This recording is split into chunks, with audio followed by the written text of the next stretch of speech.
Hello जी, नमस्कार। क्या हालचाल, कैसे हैं आप सभी लोग। आप सभी का मैं स्वागत करता हूँ पापा क्लासेस में बाय उमेश भैया। यानी कि ये जो है भाई, ये तो मेरा नाम है भाई, मैं आपको बता दूं साफ साफ, ये मेरा नाम है भाई, उमेश। उमेश मेरा नाम है। ठीक है, आप लोग मुझे प्यार से उमेश भैया ही बोल सकते हैं। अगर आपका मन करे तो भाई आप केवल मुझे उमेश ही बोल सकते हैं। मैं आपको बता देता हूँ, ये जो शब्द है आप लोग कंफ्यूज होंगे कि भैया ये क्या है। ये जो पापा क्लासेस है इसका मतलब क्या है। देखो, ये जो एक बहुत इंटरेस्टिंग कहानी है यार इसके पीछे की। देखो, ये जो शब्द है ना पापा, ये जो शब्द है पापा, वैसे तो हम लोग भी सबके पापा होते हैं, लेकिन ये जो शब्द है पापा भाई, वैसे इसका मतलब होता है, पी का मतलब है यहाँ पर पक्का। क्या है भैया? पी का मतलब पक्का। ए का मतलब है आएगा। और फिर ये जो दूसरा पी है भाई, इसका ही मतलब क्या है? पक्का। और ए का मतलब क्या है? आएगा। तो भैया यहाँ पर जो भी चीजें बताऊंगा ना वो लगभग पक्की आती है, और पक्की आती है यानी पक्का आएगा एग्जाम। ठीक है। और आज का जो सेशन होगा बहुत ही इंटरेस्टिंग होगा, बहुत इंपॉर्टेंट होगा। ठीक है, तो इसलिए आप सभी लोग मेरे इस चैनल को बिल्कुल सब्सक्राइब कर लीजिए। क्या कर लो भैया? सब्सक्राइब कर लो। सब्सक्राइब भी कर सकते हैं आप, ठीक है। और बहुत ही इंपॉर्टेंट चीजें प्लस साथ में जो भी इंपॉर्टेंट अपडेट्स है, या अगर आप कुछ चाहते हैं कि भैया बहुत अच्छे से लेक्चर लाइए, ठीक है, तो मैं वो भी लेकर आऊंगा। ठीक है, मैं एक बारे में अपने बारे में आप लोगों को बता देता हूँ कि भैया मैं जो हूँ एक मैथ्स टीचर हूँ। भाई मैं जो हूँ एक मैथ्स टीचर है, मैं आपको सीधे सीधे बता दूँ। ठीक है। और मैं यहाँ पर कोशिश करूंगा कि जितने भी आप लोगों के लिए पॉसिबल हो कि भैया जितने भी लेक्चर्स हो सकते हैं गणित के लिए, ठीक है, वो सारे के सारे लाऊंगा यहाँ पर। ठीक है, तो चलिए आगे बढ़ते हैं और शुरुआत करते हैं। चलिए शुरू करते हैं। इन भैया को आप जानते होंगे, ये हमारे बहुत ही फेमस भैया हैं। बताइए कौन कौन है, कौन कौन जानता है ये भैया कौन है। ठीक है, तो मैं बात करूंगा आप लोगों से। आज जो हम डिस्कस करने वाले हैं वो बात करेंगे मेरे भाई, ऑल इंडिया सैनिक एंट्रेंस एग्जाम। क्या भैया? ऑल इंडिया सैनिक एंट्रेंस एग्जाम क्लास सिक्स वालों के लिए और क्लास नौवीं वालों के लिए, यानी कि भैया ऑल इंडिया सैनिक स्कूल एंट्रेंस एग्जाम जो है उसके बारे में बात करेंगे। सिक्स के बच्चे और जो नाइन्थ के बच्चे, ये दोनों के लिए कंबाइंड है। ठीक है, इसमें इतना बड़ा कोई डिफरेंस नहीं होता। ठीक है, आप बहुत ही प्यार से जो है दोनों के बारे में यहाँ पर बताइए कैसे वो तैयारी कर सकते हैं। ठीक है, चलिए सबसे पहले इस एग्जाम के बारे में जानते हैं कि भैया एग्जाम क्या है। देखिए, सबसे पहले इसकी फुल फॉर्म के बारे में बात करें तो बेटा आपको पता होना चाहिए कि ऑल इंडिया सैनिक स्कूल एंट्रेंस एग्जाम होता है। ये एग्जाम क्यों कराया जाता है? ताकि जो क्लास नाइन्थ में एडमिशन है बच्चे सैनिक स्कूल वाले बोल सकते हैं। ठीक है, इसकी कंडक्टिंग बॉडी क्या होती है? एनटीए। एनटीए बेसिकली इसकी फुल फॉर्म होती है नेशनल टेस्टिंग एजेंसी। इसकी जो फुल फॉर्म होती है एनटीए के बच्चे, एन का मतलब होता है नेशनल, ठीक है, ई का मतलब होता है टेस्टिंग, और ए का जो शब्द मतलब है ये होता है एजेंसी। ठीक है, ये जो एनटीए है भैया, ये एग्जाम कंडक्टिंग बॉडी होती है, यही आपका एग्जाम कराती है। यानी जो आप सोचते हैं ना कि पेपर में क्या क्वेश्चन आएंगे, वो इसी का काम होता है सारा बनाना। ठीक है, मिनिस्ट्री ऑफ एजुकेशन के अंदर आती है और भारत सरकार के अंदर देखने को मिलती है। अब बात आती है भैया सैनिक स्कूल सोसाइटी क्या होती है। ठीक है, मैं आपको बता दूं ये क्या भैया, एक ऑटोनोमस ऑर्गेनाइजेशन है, यानी कि खुद से ही चलती है। और किसके अंतर्गत देखने को मिलती है? मिनिस्ट्री ऑफ डिफेंस, यानी कि जो आपकी गृह, क्या नाम है, सॉरी गृह नहीं, जो आपका रक्षा मंत्रालय है उसके अंतर्गत ही आती है। ठीक है, ये जो सोसाइटी होती है किसको रन करती है? सैनिक स्कूल। यानी बेसिकली जिस चीज की आप तैयारी कर रहे हैं सैनिक स्कूल, ये किसके द्वारा चलाई जाती है? सैनिक स्कूल सोसाइटी के द्वारा चलाई जाती है, और ये क्या है? मिनिस्ट्री ऑफ डिफेंस के अंदर होती है। अब यहाँ पर होता क्या है भैया, जो सैनिक स्कूल होते हैं ये कम्प्लीटली इंग्लिश मीडियम होते हैं बच्चे। कैसे होते हैं? इंग्लिश मीडियम होते हैं, प्लस साथ में क्या है? रेसिडेंशियल स्कूल है। यानी कि यहाँ पर आपको रहने की भी सुविधा देखने के लिए मिलती है। और सबसे जरूरी चीज की भैया ये कैसे होते हैं? ये सीबीएसई के स्कूल होते हैं। यानी कि यहाँ पर आपको जो भी चीजें पढ़ाई जाएंगी, चाहे वो किताबें हो चाहे वो करिकुलम हो, वो सारा का सारा सीबीएसई से रिलेटेड होगा। ऐसे नहीं होगा कि कोई अदर बोर्ड्स आपको पढ़ाया जाए। ठीक है, तो यानी सबसे खास चीज तो ये है कि भैया हर एक बच्चा चाहता है कि वो सीबीएसई बोर्ड से पढ़े, तो वो यहाँ पर देखने को मिलता है। अब सबसे बड़ी बात है भैया सैनिक स्कूल में पढ़ी, क्यों? हमारे देश में इतने सारे प्राइवेट स्कूल हैं, इतने अच्छे अच्छे स्कूल हैं, है ना, तो हम वहाँ पे भी पढ़ सकते हैं। तो मेरे भाई ये जितने भी जो प्राइवेट स्कूल होते हैं ना, इनकी जो फीस होती है क्या होती है मेरे भाई? इनकी जो फीस होती है काफी ज्यादा हाई होती है। देखो, पढ़ाई बहुत अच्छी होती है लेकिन जो फीस जो होती है वो काफी ज्यादा हाई होती है। और जबकि ये जो सैनिक स्कूल होते हैं ना मेरे बच्चे, ये क्या होते हैं कि प्रेस्टिजियस स्कूल होते हैं। जो सैनिक स्कूल है ये सब क्या है? एक प्रेस्टिजियस स्कूल है, तो यहाँ पर बच्चा पढ़ना चाहता है। अब सैनिक स्कूल में जाने के बाद जो है बच्चा अपना पहले अपना जो भी सिक्स में लेता है तो वो सिक्स से लेकर ट्वेल्थ कंप्लीट करता है। अगर नाइन्थ में लेता है तो वो नाइन्थ से लेकर ट्वेल्थ की तैयारी अपनी आगे तक करता रहता है। अब सैनिक स्कूल में जब कोई बच्चा आ जाता है तो भाई वो वहां पर जाकर जो है अपने आप को किसके लिए तैयार करता है? जो नेशनल डिफेंस अकेडमी होती है हमारी, जिसको आप एनडीए कहते हैं, उसके लिए इसको तैयार करा जाता है। ठीक है बच्चे, और साथ में इंडियन नेवल अकेडमी, जैसे आईएनए कहा जाता है, आईएनए, यानी कि आप बेसिकली तैयार होते हैं आईएनए के लिए। और किसके लिए तैयार करा जाता है? वो एनडीए। बाकी आपकी चॉइस है कि आप आगे जीवन में क्या करना चाहते हैं, उस हिसाब से भी अपना यहाँ पर पढ़ सकते हैं। ठीक है, अब बात करते हैं आगे कि भैया कौन कौन अप्लाई कर सकता है। देखो, जो क्लास सिक्स का क्राइटेरिया है भैया, वो बालक जो 10 से 12 साल के हैं। कौन बालक? जो 10 से 12 साल के हैं। और जो नौवीं वालों के लिए वो 13 से 15 साल के लिए। साथ में सबसे इंपॉर्टेंट चीज ये आप नोट कर लीजिए, क्या ये लड़कियां सोचती है कि भैया क्या हम भी अप्लाई कर सकते हैं? बिल्कुल बेटा, आप गर्ल्स भी जो है इसके अंदर एलिजिबल होती हैं। क्योंकि आज के टाइम में क्या है कि भैया गर्ल्स को जो है ना एक बहुत बड़ी इक्वालिटी दी गई है। ठीक है, हम इक्वालिटी के बारे में बात करते हैं कि भैया लड़कियों को भी जो है बिल्कुल समानता, यानी कि गर्ल्स भी जो है बिल्कुल गर्ल्स बराबर किसको माना जाता है? बॉयज के बराबर माना जाता है। तो गर्ल्स भी है एप्लीकेबल होती है। ठीक है, अब बात आती है भैया मीडियम क्वेश्चन पेपर किस तरीके से, मीडियम का मतलब होता है किस तरीके से क्वेश्चन पेपर होता है, कैसे कराया जाता है। तो बेटा ये जो हमारी तेज भाषा है, तेज भाषा के अंतर्गत जो होता है हमारा क्वेश्चन पेपर कराया जाता है केवल क्लास 30 के लिए। अब वो ये तेईस नहीं 13 भाषा, 13 भाषा यहाँ आपके सामने लिखी हुई है। लेकिन जो केवल लेकिन जो क्लास 9th का एग्जाम होता है बच्चे, उसका जो मीडियम होता है वो केवल केवल इंग्लिश देखने के लिए मिलेगा आपको। ये जो कंडीशन है बच्चे, ये क्लास 6 वालों के लिए है कि 6 का एग्जाम 13 भाषा में होता है, जबकि जो 9th का एग्जाम होगा वो ओनली ओनली इंग्लिश में होगा। किसमें होगा?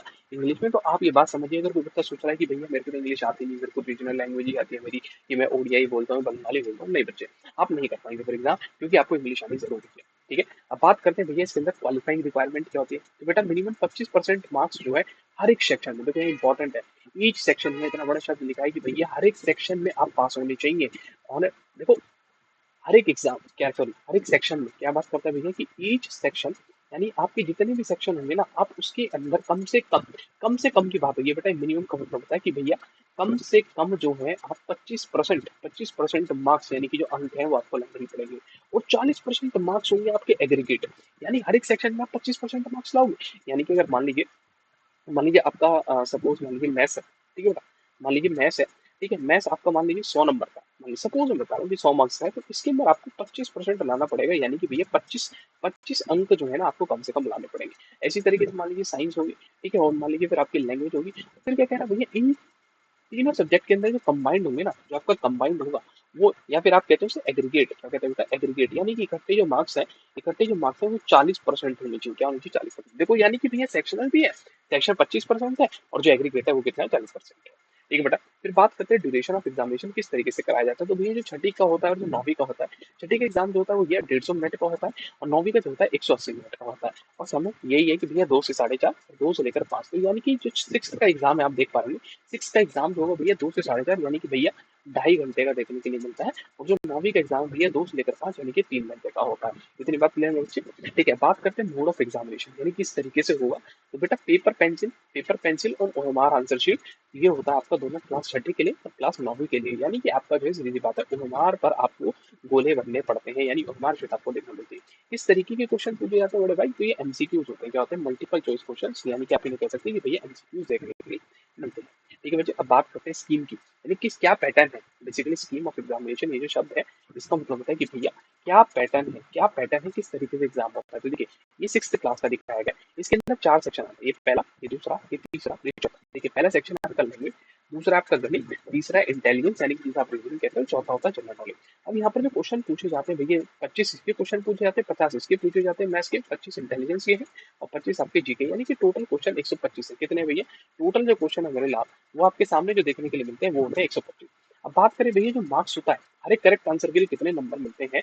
तो मेरे बच्चे जो करेक्ट आंसर के लिए आपको नंबर मिलते हैं, अब आप खुद देख सकते हैं कि भैया यहाँ पर साफ साफ लिखा हुआ है कि मैथ्स के अंदर अगर आप करेक्ट आंसर करते हैं तो बच्चे 2 नंबर मिलते हैं, यानी कि आपने एक क्वेश्चन सही करा, यानी इसके 2 नंबर, यानी कि भैया आपको टोटल अगर 25 क्वेश्चन सही कर दिए तो 25 × 2, यानी कि भैया 50 नंबर मिल गए। सेम मैथमेटिक्स के अंदर बात करें तो भैया अगर आपने एक क्वेश्चन सही करा तो उसके 3 नंबर, और 50 क्वेश्चन होता है, 50 × 3, यानी कि बच्चे 150। इस तरीके से आपके जो टोटल मार्क्स बैठते हैं 300। यानी कि भैया आप ये कह सकते हैं सिंपल सी भाषा में, क्या कह सकते हो मेरे नाम, कि भैया जो आपका पेपर होता है ना, ये 300, कितना, 300 मार्क्स का होता है। कितने का? 300 मार्क्स का होता है। अब आप खुद सोच सकते हैं कि भैया 300 मार्क्स का पेपर है, तो यानी अच्छे खासे हमें नंबर यहाँ पर लाने ही पड़ेंगे। ठीक है बच्चे, अब बात करता हूँ मैं 9वीं के लिए, ये है 9वीं के लिए। तो भैया यहाँ पर कितने सेक्शन आते हैं? 1 2 3 4 5, यानी 5 सेक्शन आपको देखने के लिए मिलते हैं। और ये सबसे पहले आपके सामने जो है भैया वो क्या है, हमारा गणित है। आप देख पा रहे हैं गणित में उसमें साफ साफ लिखा है कि भैया जो क्वेश्चन पूछे जाते हैं, जो क्वेश्चन की संख्या होती है मेरे बच्चे, वो 50 होते हैं। इंटेलिजेंस में 25 होते हैं, इंग्लिश में 25 होते हैं, जनरल साइंस में 25 है, साइंस में क्या है भाई, सोशल साइंस में क्या है, 25 है। यानी कि जो टोटल क्वेश्चन है भैया वो क्या है, 150 है। और जो यहाँ पर आपको सीक्वेंस दे रखा है कि भैया कितने नंबर जो मिलेंगे हर एक करेक्ट आंसर के, जो बता रखे हैं, और टोटल मार्क्स होंगे आपके 400। ठीक है बच्चे, अब बात आई सबसे बड़ा जो क्वेश्चन है आप लोगों के सामने भी है कि भैया तैयारी कैसे करें, कि भैया हमें तो कुछ आता ही नहीं है, भैया कैसे करूं। तो मेरे भाई सुन, बड़े ध्यान से सुन, बड़े ध्यान से सुनो, चाहे मेरे लाल, सुनो मेरे बात, मेरे लाल, तुम मेरे लाल ही हो। ठीक है, लाल कहो या रसगुल्ला कह सकते हो आप, तुम अपने आप को, है ना, मैं तो रसगुल्ला ही बोलूंगा, तुम लोग लाल हो, रसगुल्ला, और जो मेरी लालिया है, जो मेरी लालिया है ना, लालिया हिंदी में गलत लिख दिया मैंने, लालिया छोटी की मात्रा आती है। ठीक है, तो जो भी मेरे लाल है, मेरे रसगुल्ले, मेरे लालिया, देखो देखो मैं कंप्लीट रिस्पॉन्सिबिलिटी लेता हूँ। आए यानी कि मैं भैया कंप्लीट रिस्पॉन्सिबिलिटी ले रहा हूँ आपकी, कंप्लीट रिस्पॉन्सिबिलिटी लेता हूँ, देखो गणित तो मैं पूरी कराऊंगा। गणित तो मैं अपनी तरफ से आपको पूरी कराऊंगा। यानी जो मैथ्स है देखो इसमें भी आती है मैथ्स। देखो मैं आपको दिखाऊं, देखो 9वीं में भी मैथ्स है, आप ए सेक्शन देख पा रहे हैं, इसमें मैथ्स दे रखी है। ठीक है, और जो आपकी 6th क्लास में भैया उसके अंदर क्या है भैया, इसके अंदर भी वी पार्ट का मैथ्स है। तो भैया मैथ्स तो तुम मेरे ऊपर डिपेंडेंट हो जाना, मैथ्स के लिए तुम डिपेंड हो जाओ मेरे ऊपर, डिपेंड हो जाओ ऑन मी। यानी कि मैं करूंगा आपका सब कुछ गणित का काम। और मैं आपको एक बात बता दूं भाई, जो मैथ्स पढ़ाने का मेरा तरीका होगा, जब आप पढ़ेंगे और देखेंगे तो आप खुद कहेंगे कि भाई क्या है कि भैया हमें तो भैया मैथ्स से प्यार हो जाएगा। आप मैथ्स लवर बन जाओ, मैं बता रहा हूँ। अगर अगर अगर भैया आपको अगर मैथ्स से प्यार नहीं है ना, तो यहाँ पर मैं आपको मैथ्स लवर बना सकता हूँ, इतनी गारंटी मैं आपको दे सकता हूँ। ठीक है, अब बाकी की बात करूँ तो भैया रीजनिंग के बारे में बात कर लेते हैं भैया। रीजनिंग भी चलो मैं ही करा दूंगा, कोई दिक्कत की बात नहीं। जीके जीके हो गई या जीएस हो गई, ये भी मैं करा दूंगा आपको। देखो बट ये हो सकता है कि हाँ थोड़ा बहुत कराऊं, लेकिन बट इतना करा दूंगा कि अगर आप एग्जाम में बैठेंगे ना, तो मेरे भाई आप जो है ना, you will crack the exam, you will crack the exam. यानी कि आप एग्जाम फोड़ कराएंगे, इतनी गारंटी मैं आपको देता हूँ। समझ आई बात। और बची फिर आपकी क्या लैंग्वेज, फिर क्या बची मेरे भाई लैंग्वेज, ये भी मैं ही करा दूंगा। बट मेरा जो मेन फोकस होगा, फिर मैं आपको बता दूं, मेरा जो मेन फोकस होगा मेरे लाल, वो किस पर होने वाला है, मैथ्स के ऊपर होने वाला है। ठीक है, बाकी आप ये सारी चीजें जो है कहीं और से भी पढ़ते रहिए, बाकी जैसे रीजनिंग कहीं से पढ़ ली, जीके जीएस पढ़ ली, लैंग्वेज पढ़ ली। लेकिन जो मैथ्स है भाई, वो मैथ्स मैं आपको बता रहा हूँ, मैं आपको ऐसे कराऊंगा, इस तरीके से कराऊंगा, इस तौर से बताऊंगा कि आप कहीं और आपको जाने की जरूरत नहीं है। ठीक है मेरे भाई, तो बस यही कहना चाहूंगा कि भाई ये जो चैनल है भाई, इसको आप सभी लोग सब्सक्राइब कर लीजिए। क्या कर लीजिए, सब्सक्राइब कर लीजिए। और भैया आगे के लिए जो है बाकी मैं आप लोगों को सारी डिटेल्स जो होंगी, और जो प्लस साथ में जो भी इम्पोर्टेंट चीजें होंगी, इम्पोर्टेंट टॉपिक्स होंगे, या कोई भी एनीथिंग होगी, मैं आपको यहाँ पर देता रहूंगा। बाकी अगर आपको वीडियो पसंद आई तो आप कमेंट सेक्शन में बताइएगा। या आपका अगर कुछ और मन है, आप चाहते हैं कि भैया इस तरीके की वीडियो बता दो, हमें समझा दो कि क्या क्या चीजें हमें पढ़ने के लिए जरूरी है, क्या क्या स्ट्रेटजी लाई जा सकती है, तो वो बाकी सारी चीजें क्या है मैं आपको बिल्कुल बताऊंगा। आप कमेंट कर दीजिएगा, ठीक है, कमेंट कर दीजिएगा। ठीक है, बाय बाय, मिलते हैं आप लोगों से नेक्स्ट वीडियो में। और प्लीज यार चैनल को सब्सक्राइब कर लेना। ठीक है, बाय बाय।